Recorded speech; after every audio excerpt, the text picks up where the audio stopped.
আবারও আলহামদুলিল্লাহ অন্ততপক্ষে মাননীয় বিরোধী দল জামায়াত ইসলামী ব্যাংকের মালিকানা দাবি করেন নাই। আপনারা বলেছেন যে ন্যায় নীতির পথে ফেরত আসতে হবে, ওই ন্যায় নীতির পথে ফেরত আসার জন্যই বাংলাদেশ ব্যাংক ব্যবস্থা গ্রহণ করবে মাননীয় স্পিকার। আমরা মাননীয় বিরোধী দলীয় নেতার এবং জামায়াত ইসলামের দুঃখ বুঝবো না মাননীয় স্পিকার। ওই আছে না, চিরসুখী জন ভ্রমে কি কখন বুঝিতে কি পারে, কি যাতনা বিষে বুঝিবে সে কিসে, কবু আসি বিষে ধ্বংসে নিজারে। এটা ঊনবিংশ শতাব্দীর একটা বাঙালি কবি কৃষ্ণচন্দ্র মজুমদারের কবিতা।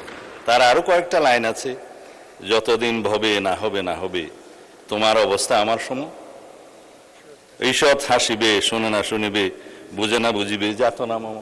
আমাদের এখানে কবি বেশি আছে মানুষ। তো এখন বটম আপ করি। মাননীয় বিরোধী দলীয় উপনেতা বলেছেন যে শেয়ারগুলো ডাকাতি করে কিনে নেওয়া হয়েছে। ইবনে সিনার 2% শেয়ার ছিল মাননীয় স্পিকার। ব্লক মার্কেটে 3 গুণ দামে তারা শেয়ার বিক্রি করেছে। এটা তো রেকর্ড। পাবলিকলি লিস্টেড কোম্পানির শেয়ার ব্লক মার্কেটে 3 গুণ দামে বিক্রি করা হয়েছে।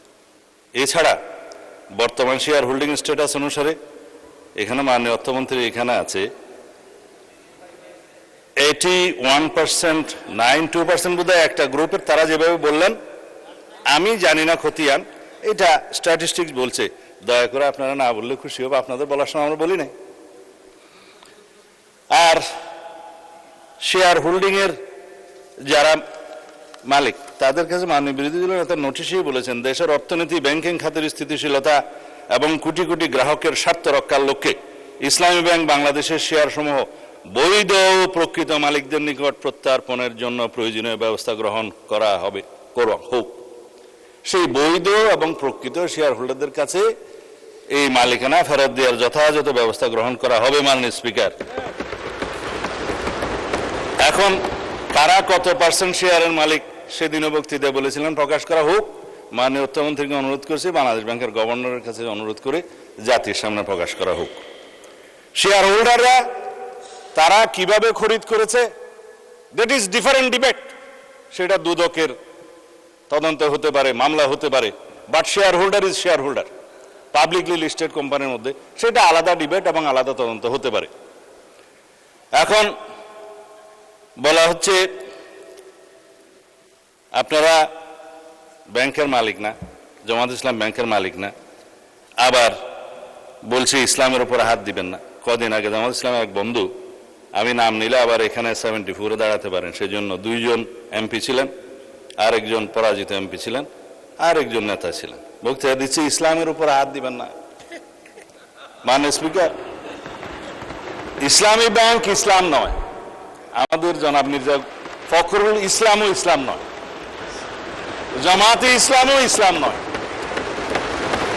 সুতরাং সবকিছুতে ইসলামের উপরে হাত দিবেন না দোহাই দেওয়া কিন্তু ঠিক নয়। মাননীয় স্পিকার, আমি এবার পয়েন্ট টু পয়েন্ট আসি। এখন একবার যে ব্যাংক আজান দিয়ে তকবীরে লিল্লাহ দিয়ে দখল করা হলো, সেই ব্যাংকের দখলটা বেদখল হয়ে যাবে, এই যাতনা তো আমরা বুঝি মাননীয় স্পিকার। সুতরাং যারা পর্দার আড়ালে থেকে গ্রাহক বলে রাস্তায় আন্দোলন করছে, ভিডিওটা দেখেন, তাদের রাজনৈতিক পরিচয়। আমাদের মধ্যে অনেকে তো গ্রাহক আছে, গ্রাহককে বলে দেওয়া হচ্ছে বলেন বলেন আপনার অ্যাকাউন্ট আছে, বলে যে আচ্ছা ঠিক আছে, কত, 2-3 লাখ টাকা আছে, পিছন থেকে খোঁচা দিয়ে বলছে বলেন 7-8 লাখ টাকা আছে বলেছে। এটা রেকর্ড ভিডিও। তারা গ্রাহক হচ্ছে সেই রকম গ্রাহক। তা এখন পর্দার আড়াল থেকে নেমে পড়েছেন, এটা ভালো। বেপর্দা হওয়া, বেনাকাব হওয়া কোনো কোনো ক্ষেত্রে খারাপ, তবে এই ক্ষেত্রে ভালো হয়েছে যে মানুষ জানতে পেরেছে।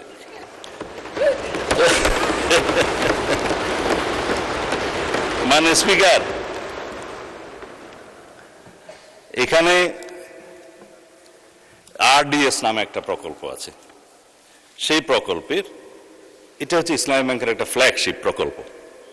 এই প্রকল্পের মূল হচ্ছে পল্লী উন্নয়ন প্রকল্প নামে, যেখানে 5,000, 10,000, 20,000 টাকা পর্যন্ত লোন দেয়া যায়। নারী গ্রাহকের সংখ্যায় বেশি। ভোটের আগে 10,000 টাকা করে অনেক নারীকে দেয়া হয়েছে। লাইনে আমার এক ভোটার জিজ্ঞেস করছে, আমার এক কর্মী, মা আপনি কোথায় দিবেন? বলছে যে বাবা, বলছে কোরআনের দল না দিলে তো জান্নাতে যাওয়া যাবে না। 10,000 টাকাও দিয়েছে, বলেছে এটা মাফ হয়ে যাবে, আরো 10,000 টাকা পাবো। এইভাবে মাননীয় স্পিকার মুনাস হিসাবে দাঁড়িপাল্লায় ভোট দিলে জান্নাত পাওয়ার নিশ্চয়তাও দিয়েছে। এই RDS প্রকল্পের মধ্যে কত হাজার কোটি টাকা ডিস্ট্রিবিউট হয়েছে জানেন? 22,000 কোটি টাকা ডিস্ট্রিবিউট হয়েছে। 11,000 কোটি টাকা আগে দেওয়া হয়েছিল। এই 5ই আগস্ট 2024-এর পরে নির্বাচনের এই বৈতরণী পার হওয়ার জন্য আরো 11,000 কোটি টাকা দেওয়া হয়েছে, এর কোনো হদিশ নাই। তবে একজন নারী ভোটারের কথা তো বললাম। ভোটের আগে আমরা প্রায় সময় দেখছি মাননীয় স্পিকার, আমরা তো লেজিটিমেট গভর্নমেন্ট, ভোট টুট পেয়ে জনগণ আমাদেরকে এখানে বসিয়েছে, কিন্তু ইলেকশনের দিন পর্যন্ত আমরা একটা ফেসবুক গভর্নমেন্ট দেখেছিলাম মাননীয় স্পিকার, প্রচারণার মাধ্যমে। তা আমরা এখনো মনে করছি বিরোধী দলের ভূমিকা পালন করুক। তারা স্ট্রাগল করবে সরকারি দলে আসার জন্য, নির্বাচিত হয়ে মেজরিটি পাওয়ার জন্য। কিন্তু বারে বারে এইভাবে প্রচারণা, পর্দার আড়ালে প্রচারণা, পর্দার ভিতরে প্রচারণা ইত্যাদি চালিয়ে মানুষকে বিভ্রান্ত করে মাননীয় স্পিকার আমরা বোধহয় খুব বেশি এগোতে পারবো না। এখন ইসলামী ব্যাংকের আমি কয়েকটা আইনের কথা পরে বলবো, এখন বলছি না। ইসলামী ব্যাংকের নবনিযুক্ত চেয়ারম্যান দায়িত্ব নিলে এবং এই চেয়ারম্যানকে দায়িত্ব পালন করতে না দিলে কি হবে সেটা আইনে বলা আছে। বাংলাদেশ ব্যাংকের ব্যাংক কোম্পানি আইন অনুসারে সেকশন 45, 46, 47 এবং লাস্টে 57-এ এই কথাগুলো বলা আছে। মাননীয় অর্থমন্ত্রী বলছে যে আইন উনি বলবেন, তা আমার একটু অভ্যাস খারাপ বলে আগে বলে দিচ্ছি।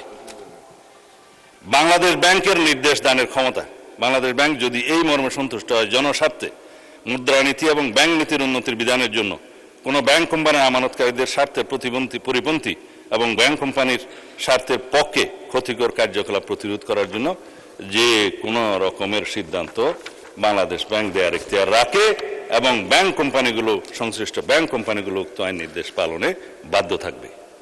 ব্যাংক কোম্পানির পরিচালক সেকশন 46 ইত্যাদির অপসারণ বাংলাদেশ ব্যাংকের ক্ষমতা, চেয়ারম্যান থেকে বোর্ড অফ ডাইরেক্টরস সবার। তারপরে আপনার 49-এ বাংলাদেশ ব্যাংকের অধিকতর ক্ষমতা আছে, 47-এ পরিচালনা পরিষদ বাতিলের ক্ষমতা আছে। বিস্তারিত পড়লে আমার ওই 15 মিনিটে কোলাবে না, সেই জন্য বলবো না। এই পরিষদ বাতিল করা এবং নির্দিষ্ট মেয়াদ পর্যন্ত নির্দেশনা দেয়া, এগুলো সব বাংলাদেশ ব্যাংকের এখতিয়ার, ব্যাংক কোম্পানি আইন। তাইলে আগে আইন পরিবর্তন করেন, বাংলাদেশ ব্যাংক কোম্পানি আইন পরিবর্তন করে তারপর আপনারা এই আলোচনায় আসেন। অন্যথায় রেগুলেটরি অথরিটি হিসাবে বাংলাদেশ ব্যাংক তার নিজস্ব ক্ষমতা বলে দেশের স্বার্থে, ব্যাংকে রক্ষা করার স্বার্থে এই সমস্ত কার্যক্রম তারা চালু করবে। মাননীয় স্পিকার তারা তদন্তের কথা বলছেন, তদন্ত করার জন্যই তো। যদি এখন বলি আপনারা 5ই পরবর্তী এই ব্যাংকের যারা লোন গ্রহণ করেছে, আমি নামই বলি, নাবিল গ্রুপকে 700 কোটি টাকা এলসির এগেনস্টে লোন দেওয়া হয়েছে, পরে এই মালামাল বিক্রি করে ব্যাংকে টাকা ফেরত দেওয়া হয়নি। দুষ্ট লোকেরা বলে সেটা কোনো এক দলের নির্বাচনী তহবিলে গেছে। এবং তারা একটা টিভি চ্যানেল প্রতিষ্ঠা করেছে এবং সেই টিভি চ্যানেলটা কোন পক্ষে খেলছে সেটা আমরা জানি। তার ব্যাংক লায়াবিলিটি হচ্ছে 16,000 কোটি টাকা। তার বিরুদ্ধে তদন্ত কেন হচ্ছে না? সেই জন্য তদন্ত হবে মাননীয় স্পিকার। এখন লান্তাবুর গ্রুপকে হেড অফিসের অ্যাপ্রুভেল ছাড়া নির্বাচনের আগে 40 কোটি টাকা লোন দেওয়া হয়েছে, যার কোনো সদুত্তর নাই। এগুলো তদন্ত হবে মাননীয় স্পিকার। সোশ্যাল কর্পোরেট রেসপন্সিবিলিটি নাম দিয়ে যারা ঢাকা থেকে কক্সবাজার পর্যন্ত বিমানের টিকিট পর্যন্ত ব্যাংকের থেকে করিয়েছে, সেগুলোরও তদন্ত হবে মাননীয় স্পিকার। রেকর্ড আছে, এগুলো পত্রিকায় প্রকাশিত হয়েছে। এই আরডিএস প্রকল্প থেকে, এলসির এগেনস্টে লোন দেয়া থেকে, এই যে গ্রুপের কথা বললাম, নামও তো মনে নাই, লান্তাপুর না কি যেন, লান্তাবুর, এগুলো তদন্ত হবে। এই তকবির দিয়ে ব্যাংক দখল করার পর যাদেরকে চক্রচ্যুত করা হয়েছে তাদের সংখ্যা হচ্ছে ৯,০০০।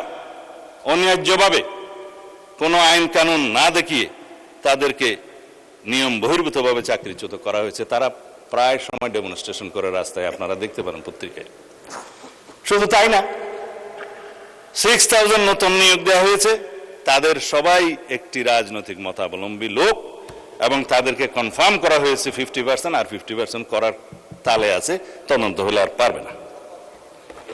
13,000 প্রমোশন দেওয়া হয়েছে, যারা যেই ক্যাটাগরি থেকে প্রমোশন পেয়ে যে ক্যাটাগরিতে যাওয়ার কথা না, 2-3টা করে প্রমোশন দেওয়া হয়েছে।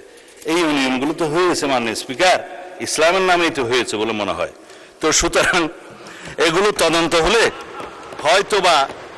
হয়তোবা আমাদের কারো নাম ওখানে চলে আসতে পারে। এই তদন্ত হোক, টাকা কোথায় সরানো হয়েছে সেটা তদন্ত হোক। যেহেতু দাবি করা হয়েছে যে এস আলম গ্রুপের লক্ষ কোটি টাকা পাচার করার যে অভিযোগ তোলা হয়েছে, আমরা দাবি করছি মাননীয় স্পিকার, সমস্ত অর্থ পাচারের তদন্ত করা হোক, বাংলাদেশ ব্যাংকের নেতৃত্ব করা হোক, যারা বাংলাদেশের টাকা, মানুষের টাকা পাচার করেছে বিদেশে, সকলের বিরুদ্ধে তদন্ত করা হোক। শুধু অভিযোগ দিয়ে ক্ষান্ত হইলে হবে না, কিন্তু এগুলোও তদন্ত করা হবে মাননীয় স্পিকার। এই যে ইন্টারিম গভর্নমেন্টের সময় দখলদারিত্বের এবং মব সৃষ্টির একটা পায়তারা যে ছিল, সেগুলোরও তদন্ত করা হবে। তারা কোথায় কার নামে লোন দিয়েছে, কর্পোরেটের সোশ্যাল রেসপন্সিবিলিটির টাকা কোথায় ব্যবহার করা হয়েছে, নির্বাচনের আগে সেই তহবিল কোথায় গিয়েছে, আরডিএস প্রকল্পের টাকা কত লোককে দেওয়া হয়েছে, কিভাবে দেওয়া হয়েছে, সেগুলো ফেরত আনার ব্যবস্থা করা হবে, তদন্ত করা হবে মাননীয় স্পিকার। এখন সেই জন্যই বলছিলাম, কি যাতনা বিষয় বুঝিবে সে কিসে, কবু আসিবে সে ধ্বংসে নিজারে। আমরা ন্যায় নীতি প্রতিষ্ঠা করতে যাচ্ছি, আপনাদের আহ্বান মতো যে এখানে দুনিয়াতে ন্যায়ের নীতি প্রতিষ্ঠা করা হবে, সৎ পথে ন্যায় আশা করা হবে। তো ন্যায় একজনের জন্য চাইবেন, আপনাদের হতে পারে না।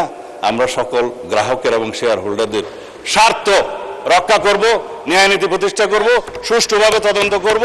মাননীয় স্পিকার, শুধুমাত্র একজন চেয়ারম্যান নিয়োগকে নিয়ে যে অভিযোগ করা হয়েছে, বাংলাদেশ ব্যাংক থেকে তার প্রত্যুত্তরে বলা হয়েছে এই অফিসারের, এই চেয়ারম্যান যাকে নিয়োগ দেওয়া হয়েছে তার বিরুদ্ধে কোনো অভিযোগ প্রমাণিত হয়নি, কোনো তদন্ত নাই।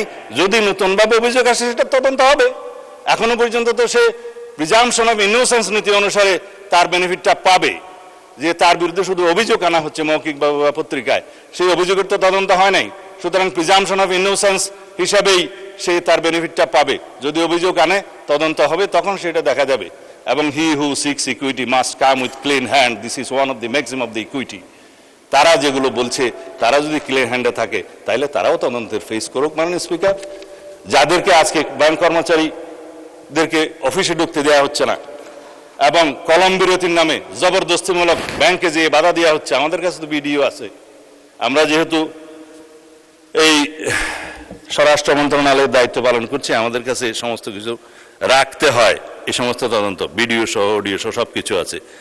মাননীয় বিরোধী দলীয় নেতা এক জায়গায় বক্তৃতা দিয়ে বলেছেন, তার বুকের উপর দিয়ে যাবে, যদি টিয়ার গ্যাসগুলি করতে হয় আমার উপর দিয়ে যাবে, আমি গ্রাহকের সেবা নিশ্চিত করব।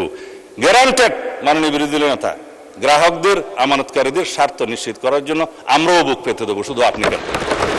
সুতরাং ন্যায় নীতি প্রতিষ্ঠা করা হবে। আজকে ইন্টারেস্টিংলি দেখছি আমাদের এনসিপির বন্ধুরা কেউ নাই। আপনারা জামাল ইসলামকে কি তারা এনসিপি অ্যাভোট করলো কিনা জানি না, কেউ বক্তৃতাও দেয় নাই। আমি চেয়ারগুলো খালি দেখে বলতেছি মাননীয় স্পিকার।